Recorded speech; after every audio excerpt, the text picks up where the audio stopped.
Bienvenue dans cette dernière vidéo de notre série. Avoir confiance en soi, c'est essentiel pour réussir le grand oral.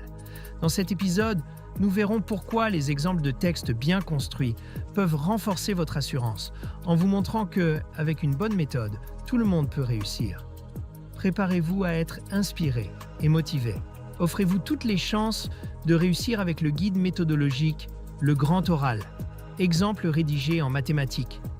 Ce livre propose 3 exemples complets et détaillés pour construire une question pertinente, structurer un argumentaire solide et maîtriser les codes de la présentation orale.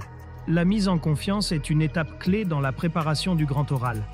Elle permet au candidat de dépasser ses peurs, d'organiser sa pensée et de s'entraîner dans un cadre rassurant. Voyons maintenant comment cette confiance peut être construite pas à pas. Tout d'abord, il est crucial de montrer aux candidats que la réussite est à leur portée. En leur présentant des exemples réussis, ils peuvent visualiser ce qu'on attend d'eux et se projeter dans une prestation claire et structurée. Préparez votre grand oral avec le guide Le Grand Oral, rapide et facile avec ChatGPT. Profitez d'une assistance personnalisée, d'une organisation claire et de conseils interactifs pour optimiser votre présentation. Cliquez sur le lien dans cette vidéo pour le découvrir sur Amazon et maximisez vos chances de réussite dès aujourd'hui.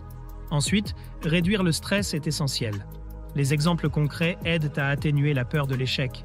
Ils montrent que l'exercice est réalisable et donnent aux candidats une marche à suivre claire et rassurante.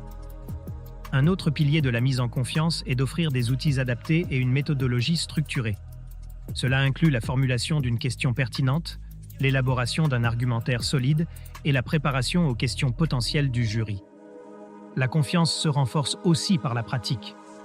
En répétant leur présentation avec des exemples comme support, les candidats développent leurs compétences et s'habituent à prendre la parole dans des conditions proches de celles de l'examen.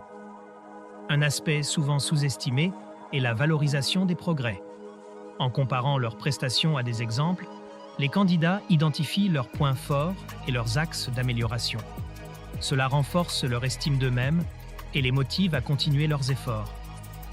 La mise en confiance repose également sur une posture mentale positive. Il est important de transmettre l'idée que tout est possible avec une méthode adaptée et un effort soutenu.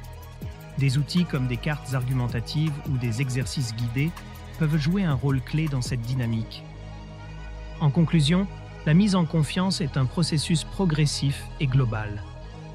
En combinant des exemples concrets, une méthodologie claire, des exercices réguliers et une valorisation des progrès, nous aidons les candidats à aborder l'épreuve avec sérénité et assurance. Merci de votre attention. Cette vidéo vous a aidé? Soutenez-moi. Likez la vidéo, commentez vos questions ou avis, partagez cette vidéo avec vos amis. Abonnez-vous pour ne rien manquer. Merci pour votre soutien et à bientôt.